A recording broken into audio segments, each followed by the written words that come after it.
하나님 말씀 보겠습니다. 에베소서 5장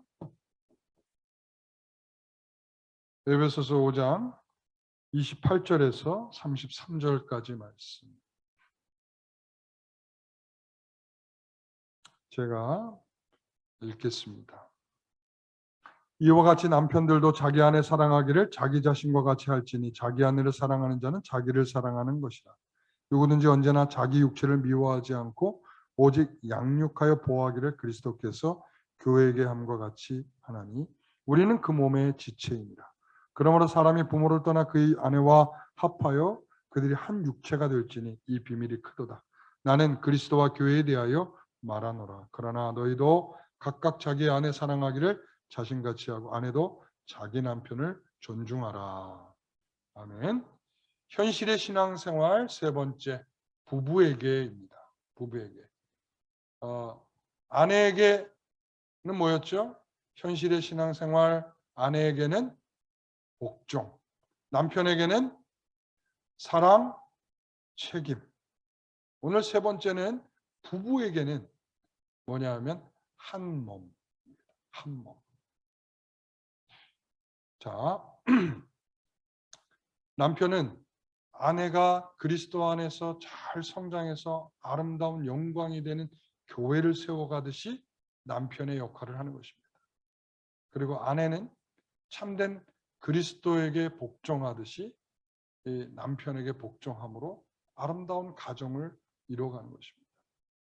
자, 이런 부부에게 주시는 요구는 그리스도와 교회의 관계가 바로 부부의 실천의 관계에서 이해해야 될 관계처럼 바로 그런 관계에서 설명은 부부는 한 몸이다라는 것입니다. 한 몸이다. 자, 30절 31절 말씀을 같이 읽어보겠습니다. 우리는 그 몸의 지체임이라. 그러므로 사람이 부모를 떠나 그의 아내와 합하여 그 둘이 한 육체가 될지니. 여러분, 이 말씀은 저도 그 결혼식을 주례하고 설교할 때 이 말씀을 많이 설교합니다. 이 말씀에 보게 되면 창세기의 말씀을 인용한 말씀이죠. 창세기의 2장 23절에 보면 아담이 이 하와를 향해서 이르 내 뼈 중에 뼈요 살 중에 살이다. 자, 그러면서 이 남자에게 취하였다고 해서 여자라 불렀다. 이렇게 표현하고 있어요. 그 다음에 24절을 보게 되면 이러므로 남자가 부모를 떠나 그의 아내와 합하여 둘이 한 몸을 이룰지로다. 이렇게 아담이 하와에게 했던 말, 내 뼈 중에 뼈요, 살 중에 살이다 해서 이것은 의미적으로가 아니라 실제적으로 한 몸이다라는 사실이죠. 그러니까 아담의 몸에 갈비뼈를 떼서 하와의 몸을 만드신 실제적인 한 몸이다. 분리되어 있지만 근원적으로 한 몸이다라는 사실이죠. 이처럼 예수님이 교회를 자신의 몸에 살과 뼈로 삼으셨다는 것입니다. 그래서 원리가 아니라 실제적으로 우리를 살로 여기시고 우리를 뼈로 여기셔서 한 몸을 이루고 있다는 것이죠. 다시 한번 말씀드린다면 첫째 이 아담에게 하와를 만드셔서 한 몸으로 묶으신 것처럼 하나님께서 둘째 아담이신 예수 그리스도에게 교회를 하나로 묶으셔서 묶으셨다는 것입니다. 그래서 예수님은 우리를 살과 뼈로 인정하셔서 우리가 있어야 존재하시는 머리로서 말씀하고 있는 것입니다. 그래서 우리 주님은 우리를 뼈와 살로 여기시며 우리를 존중하시고 귀하게 여기시고 지키시고 사랑하시고 돌보시는 것입니다. 이것은 하와를 떼고서는 아담을 생각할 수 없는 것입니다.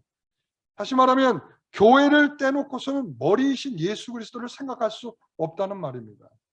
그리고 아내를 떼서 남편만을 생각할 수 없다는 말을 하고 있는 것입니다. 아내는 남편의 뼈 중에 뼈요 살 중에 살이기 때문에 그렇습니다. 아내는 남편의 몸이다. 이렇게 말을 하고 있는 거죠. 28절의 말씀. 그래서 이와 같이 남편들도 자기 아내 사랑하기를 자기 자신과 같이 할지니 자기 아내를 사랑하는 자는 자기를 사랑하는 것이라. 29절. 누구든지 언제나 자기 육체를 미워하지 않고 오직 양육하여 보호하기를 그리스도께서 교회에게 함과 같이 하나니. 자, 그렇습니다. 여기서 보니까 남편이 자기를 사랑하듯이 아내를 사랑할 이유는 뭐냐? 이렇게 물어보니까 자, 그런 거죠. 남편이 자기 사랑하듯이 아내를 사랑할 이유는 바로 누구든지 자기 육체를 미워하지 않는다. 자기 육체를 미워할 사람이 있지는 않죠. 그러니까 자기를 사랑하는 것처럼 자기를 이란 말이죠. 지금 바울은 자기 자신이라는 것을 매우 강조해서 남편과 아내가 하나라는 방식을 설명하고 있어요. 남편과 아내가 어떻게 하나가 될 수 있느냐? 자기를 사랑하는 것처럼이나 자기를. 제가 부목사로 사역을 할 때 이렇게 사고로 인해서 하반신, 목 이하의 모든 아래쪽으로는 전부 다 마비가 온 청년이 있었습니다. 신방을 갔습니다. 신방을 갔더니 매우 실망과 절망 가운데 있었죠. 제가 그 모습을 보면서 그 생각을 했습니다. 머리는 지금 내 아래쪽에 일어난, 내 목 이하 쪽에 지금 몸에서 일어난 이 마비와 이 변화의 불행을 다 느끼고 괴로워하고 절망하고 있는 것이죠. 어떤 사람이 자, 나는 이제 평생 즐겁게 됐다. 내 몸이 마비가 됐으니 나는 평생 놀고 먹고 누워서 살아도 된다. 여러분, 이렇게 말하는 머리가 어디 있겠습니까? 안타까워하고 괴로워하고 실망하고 좌절하는 것이 그 몸에서 일어난 현상을 보고 있는 머리일 것입니다. 그래서 남편은 자기의 몸처럼 느끼는 감각이 발달해야 돼요. 그러니까 자기의 몸이 어떠함을 보면서 그것에 대한 감각을 할 줄 아는 몸, 그리고 또 서로 충분히 공감되고 느낄 수 있는 몸이어야 됩니다. 자신의 몸의 한 부분이 분리해서 달리 생각할 수 없듯이 바울은 남편의 사명처럼 그런 자신의 몸을 아끼고 사랑해야 된다라고 말하고 있습니다. 만일 머리가 몸과 분리가 된다면 살 수 있겠습니까? 영화 300에 보면 레오디나스라고 하는 왕이 300명의 스파르타 군사들을 데리고 협곡에 가서 페르시아군과 100만 페르시아군과 전쟁을 하게 되죠. 역사적으로 보면 이 3일 동안의 전쟁이 물론 패하게 되지만 나중에 그리스의 연합군을 형성해서 이 페르시아 100만을 물리치게 되는 굉장히 중요한 사건이 되는 거죠. 그런데 이 영화에서 보면 이 싸우는 장면이 계속 나오잖아요. 그 싸우는 장면에서 보면 이 왕 아래에서 굉장히 중요한 역할을 하고 있는 장군이 있는데 그 장군 아들과 함께 전쟁에 참여했습니다. 그런데 그 아들이 아버지가 보는 눈 앞에서 목이 베어 죽게 되는 일이 생깁니다. 그 장면이 슬로우 비디오로 쫙 나타나죠. 이렇게 쫙. 그러면서 목이 싹 잘려나가는 거예요. 그러면서 목이 떨어지면서 뒹굴죠. 그 순간 몸은 고꾸라지게 됩니다. 그럼 목과 머리와 몸이 분리되면서 살 수 있는 머리와 몸은 없습니다. 여러분 이런 걸 상상하십니까? 그 쓰러졌던 몸이 자신의 머리를 들고 일어서는 상상을 하십니까? 이렇게 되면 무슨 영화죠, 이거? 공포 영화죠. 전쟁 영화가 아니라 공포 영화죠. 이런 것은 없는 것입니다. 머리와 몸이 분리되는 순간 두 존재는 다 죽은 것입니다. 머리도 죽는 것이요, 몸도 죽는 것입니다. 이처럼 남편과 아내는 나뉘면 죽는 존재라는, 한 몸이라고 하는 말은 뭐냐면 나뉘면 죽는 것이다. 서로 죽는 것이다. 남편도 죽는 것이요, 아내도 죽는 것이다. 그래서 자기 자신처럼 아내를 사랑하는 것은 세상의 어떤 규범이나 단순한 책임감이나 부양의 이런 책임을 다하는 정도 수준이 아니라 자기 몸을 관리하고 자기 몸을 책임지고 자기 몸을 돌보고 자기를 사랑하듯이 한다는 말씀이죠. 바울은 여기에서 아마 예수님께서 주신 교훈의 말씀도 생각했을 겁니다. 예수님이 뭐라고 하셨습니까? 내 몸같이 이웃을 사랑하라는 것입니다. 내 몸과 같이 내 이웃을 사랑하라고 말한 것이죠. 그러니까 하나님을 사랑하는 것은 내 이웃을 사랑하는 것이에요. 자, 그래서 갈라디아서 5장 13절에 보면 형제들아 너희가 자유를 위하여 부르심을 입었으나 그러나 그 자유를 육체의 기회를 삼지 말고 오직 사랑으로 서로 종로로 타라 이랬습니다. 서로 종로로 타는 것은 왜? 온 율법은 내 이웃 사랑하기를 내 자신같이 하라 하신 한 말씀에서 이루어집니다. 그러니까 서로 종로로 타는 것은 내 이웃을 사랑하는 것에서 온 율법을 이루게 된 것과 같다. 여러분 율법이 얼마나 많습니까? 율법의 내용이 얼마나 많습니까? 하나님에 대한 율법, 이웃에 대한 율법, 이 모든 것을 완성하고 이루는 것이 뭐냐? 바로 내 몸과 같이 내 이웃을 사랑하는 것입니다. 사랑하는 성도 여러분, 자신을 사랑하는 것처럼 사랑하는 것은 하나님의 말씀을 이루는 것입니다. 우리를 부르신 그분 앞에 합당한 것입니다. 그래서 그 다음 절을 보게 되면 15절 만일 서로 물고 먹으면 피차 어떻게 된다고요? 멸망할까 조심하라. 한 몸이기 때문에 서로 핥히고 서로 다투고 서로 갈등이 생기고 서로 물고 뜯으면 서로 죽는 거예요. 서로 죽는 거예요. 그러니까 아내와 남편은 이렇게 피차 함께 멸망할 수도 함께 축복을 받을 수도 있는 관계라는 것을 그런 한 몸이라는 사실을 기억하십시오. 그래서 결론적으로 33절에 그렇게 말하는 거죠. 그러나 너희도 각각 자기의 아내 사랑하기를 자신같이 하고 아내도 자기 남편을 존경하라. 했던 이야기를 결론적으로 다시 한번 하면서 그렇게 말하는 거죠. 여러분 그것입니다. 한 몸인 것입니다. 자, 그 한 몸이라고 하는 것은 그리스도와 교회의 비밀과 같은 것입니다. 32절을 보겠습니다. 이 비밀이 크도다. 나는 그리스도와 교회에 대하여 말합니다. 이 비밀이 크도다. 그리스도와 교회가 가지고 있는 비밀을 바로 남편과 아내가 가지고 있는 비밀과 같다는 것입니다. 에베소서 1장 23절에 보면 교회는 그의 몸이니 만물 안에서 만물을 충만하게 하신 이에 충만합니다. 이것이 비밀인 거예요.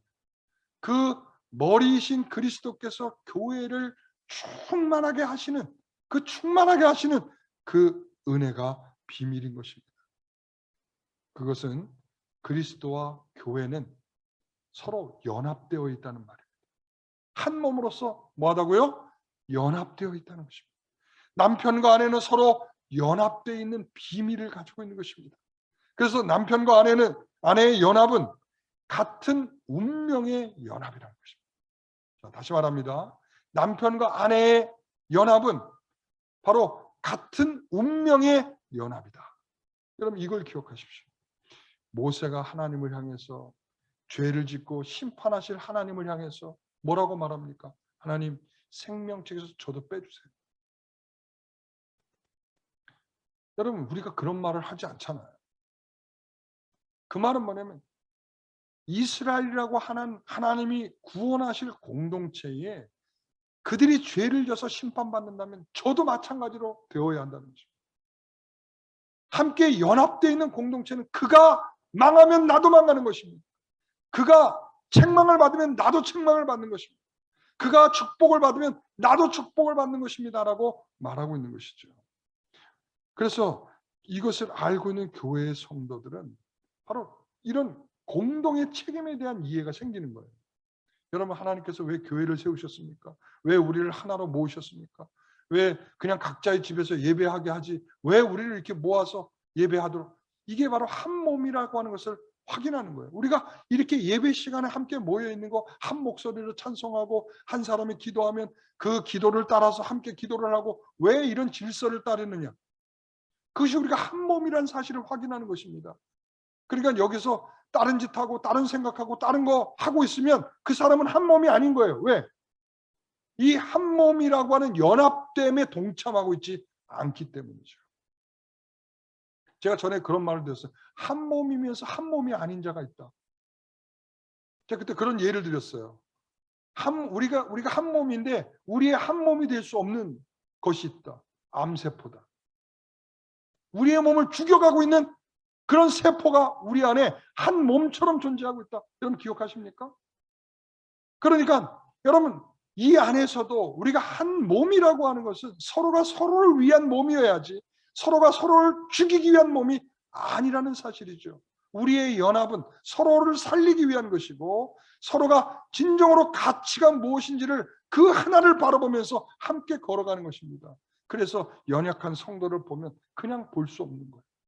어떻게 서로 끌어오고 위에서 기도하고 살펴주고 이 사람이 든든히 설 수 있도록, 믿음으로 설 수 있도록 도와주려고 힘을 쓰고 애를 쓸 수밖에 없는 것입니다. 왜 그렇습니까? 우리는 지금 함께 연합된 운명의 공동체라니까요. 그것을 믿는 사람은 나 혼자 편안하면 됐다로 끝날 수가 없는 거예요. 왜?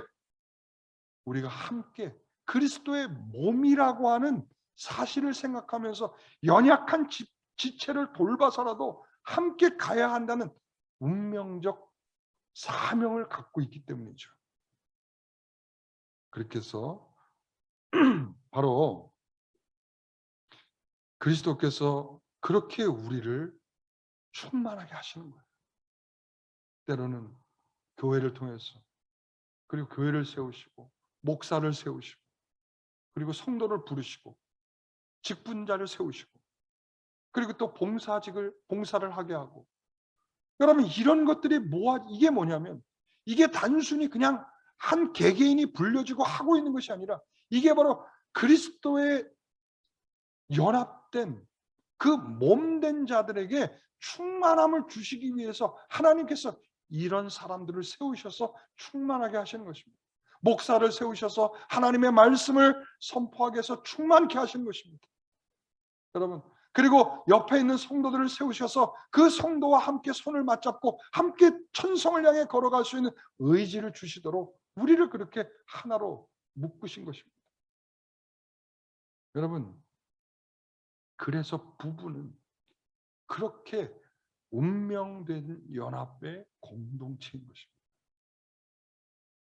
여러분, 창세기 아까 우리가 예를 들었던 창세기 2장 24절에 남자가 부모를 떠나서 아내와 한 몸이 되는 것. 여러분, 이 둘이 한 몸이 되는 것은 결혼에 대한 단순한 이야기가 아닙니다. 결혼에 대한. 남자하고 여자가 만나는 것은 하나님께서 이미 준비하신, 아담과 하와를 준비하신 것처럼 그런 일이야. 이것을 설명하라는 것보다 더 큰 예언이 들어 있습니다. 예언. 자, 뭐라고요? 예언이 있다는 거예요.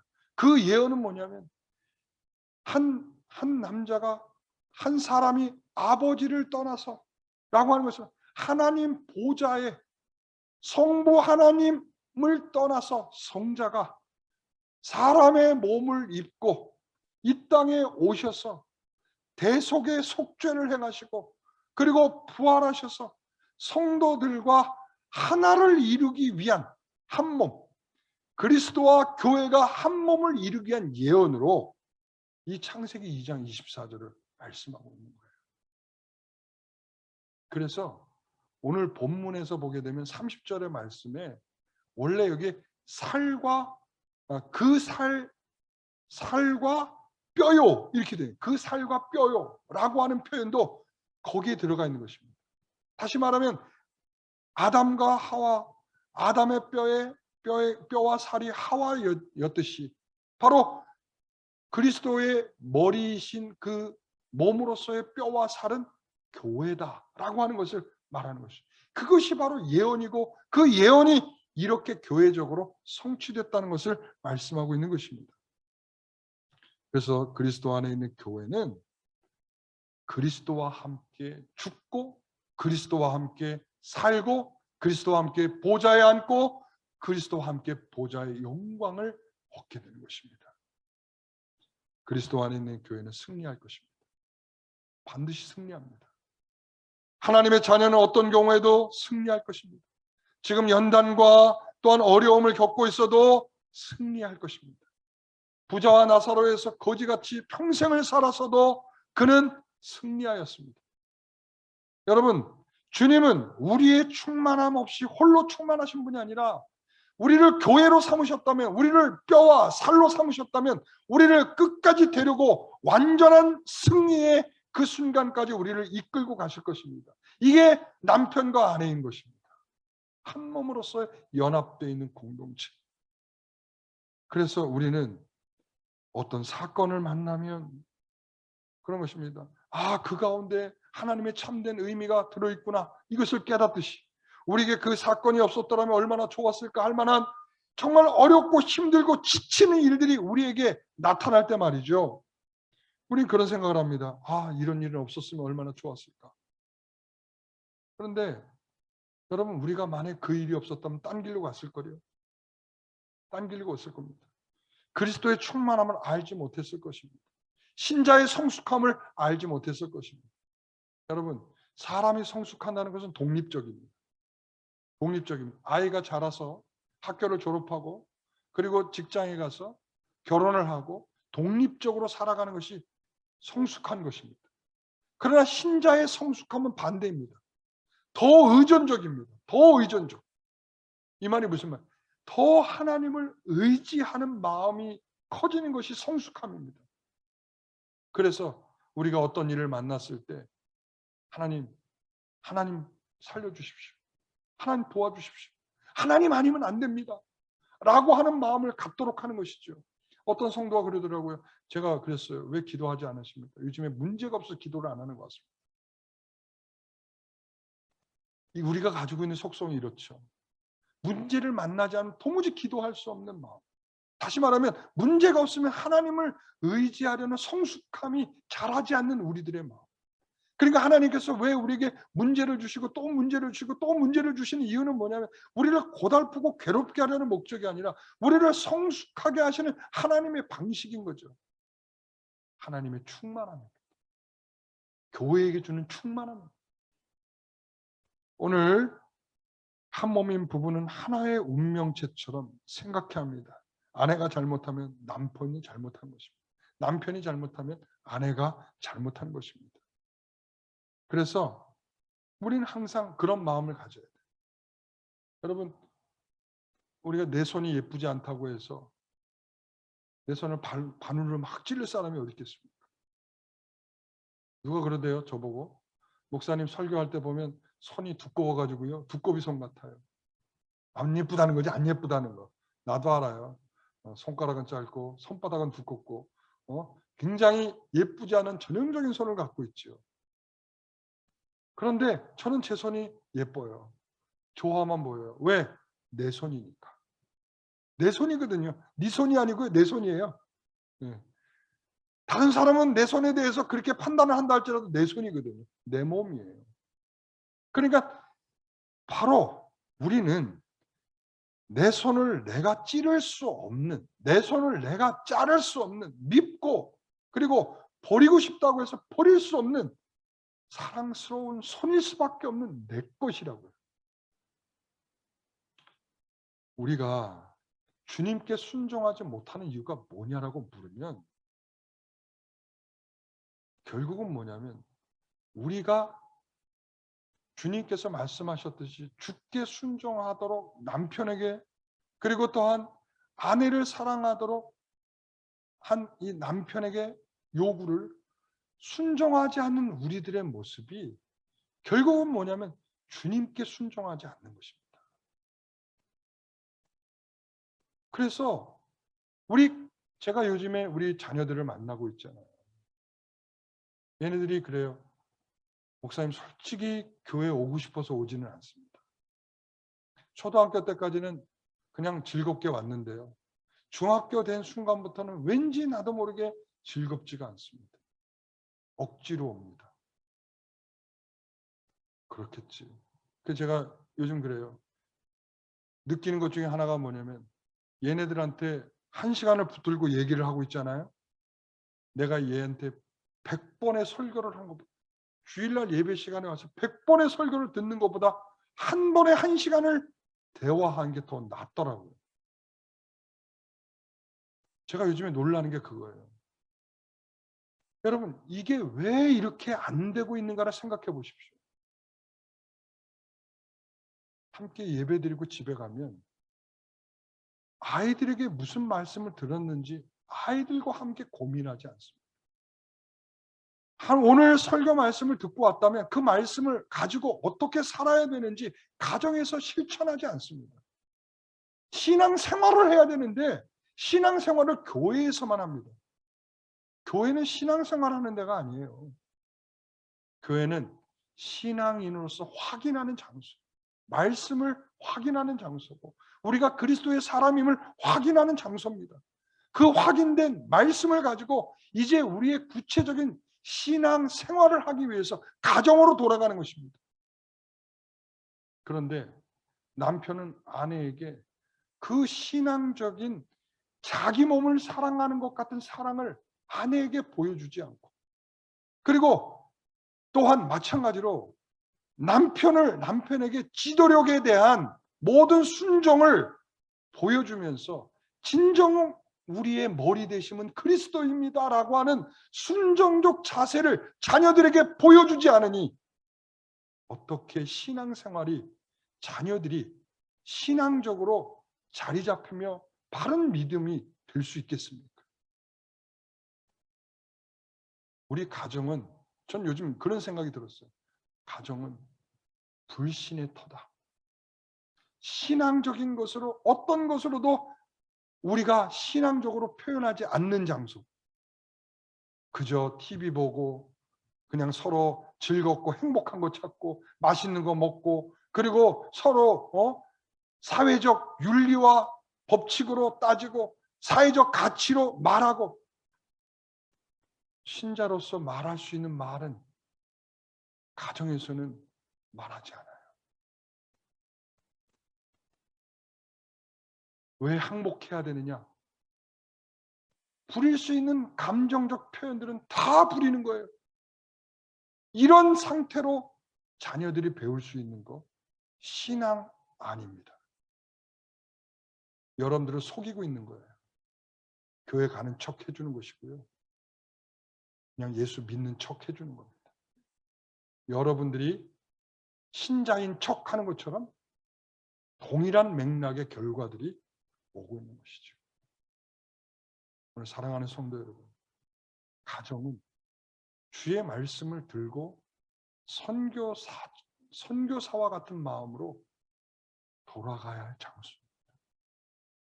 내가 들은 말씀을 어떻게 내 생활, 내 신앙적 생활을 감당해내 가정에서 그것을 할 수 있는가를 끊임없이 여러분 애쓰고 수고해야 될 장소입니다. 오늘 여러분들에게 그러한 가정이 되시기를 간절히 소망합니다. 여러분, 그랬죠? 제가 뭐라고 그랬어요? 우리는 부부의 현실의 신앙생활은 운명을 같이 하는 한 몸이다. 자, 뭐라고요? 운명을 같이 하는 한 몸이다. 여러분, 그래서 가정 안에서 부부가 보여주는 신앙의 자세가 결국은 자녀에게 사활이 걸려 있다는 것을 기억하십시오. 자녀가 자녀답게 믿음으로 성숙하지 못했다면 그 책임은 모두 남편과 아내에게 있는 것입니다. 우리가 그런 마음을 가지고 오늘 좀 더 부부에게 주는 요구, 신앙생활의 요구가 뭐라고요? 한 몸입니다. 한 몸. 한 몸임을 기억하십시오. 기도하겠습니다. 하나님, 진정으로 우리가 이미 불신앙의 터같이 되어버린 가정을 생각합니다. 어떤 것도 하나님의 말씀으로 말하지 않고 우리의 감정과 우리의 마음대로 사회적 윤리와 법도대로, 유교적 관습대로, 우리가 살아온 방식대로 그저 가정은 가정일 뿐이라고 말하면서 우리 가정을 세워가고 있습니다. 하나님, 그런 가운데 신앙은 없습니다. 오늘 우리가 진정으로 믿음을 가지고 남편과 아내가 그리스도에게 복종하듯이, 그리고 또한 그리스도가 교회를 사랑하고 충만하게 하듯이 오늘 아내와 남편은 교회를 그렇게 세워가듯이 가정을 그렇게 세워가는 아름다운 모습을 주시옵소서. 가정이 살아나게 하옵소서. 가정의 믿음으로 세워지게 하옵시고 우리의 주의 자녀들이 더욱 믿음으로 성숙해 갈 수 있도록 우리 부모들의 헌신과 사랑과 관심과 돌봄과 희생이 있게 하여 주시옵소서. 모든 것 하나님 앞에 감사하며 예수님의 이름으로 기도하옵나이다. 아멘.